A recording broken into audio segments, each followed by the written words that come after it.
বিসমিল্লাহির রহমানির রহিম। প্রিয় বান্দরবানবাসী, দেখতেছেন এটা একটা রুম, এটা 301 নম্বর রুম। এখানে কতজন স্টুডেন্ট আছে? আমাদের 78 জন স্টুডেন্ট আছে।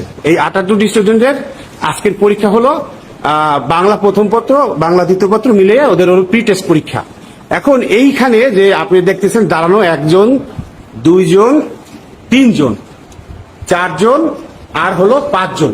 এই পাঁচজন ছাত্র ছাত্রী আমাকে চিনে যে আমি তাদের কলেজের স্যার এবং তাদের কোন সাবজেক্ট আমি পড়াই।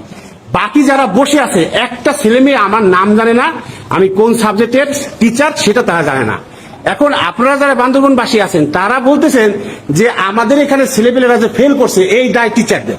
এখন আমাকে যারা যে চেনে না, আপনারা বলেন কেন চেনে না? আমি কি তাহলে আপনাদের এই স্টুডেন্টদের বাড়িতে যেয়ে পড়ে আসবো, নাকি তারা কলেজে এসে পড়বে? এই প্রশ্ন আমি আপনাদের কাছে রেখে গেলাম যে 78 জনের মধ্যে মাত্র 5 জন ছাত্রছাত্রী আমাকে চিনে, আমি যে তাদের কলেজের টিচার এবং আমি কোন সাবজেক্টের টিচার এটা তারা জানে, আর বাকিরা জানে না। আমার নাম জানে না, আমি কোন সাবজেক্ট পড়াই তারা জানে না। অনেকে ওই যে মুখের কাছে হাত রেখে দিচ্ছে যাতে তাকে কেউ চিনতে না পারে, তারা এখন লজ্জা লাগছে। তাহলে আপনারা বান্দরবানবাসী অথবা বিভিন্ন জায়গা থেকে যে কথাগুলো বলতেছেন, আপনারা আগে নিজেদের কাছে প্রশ্ন করেন তাহলে এই শিক্ষার পরিবেশটা কি।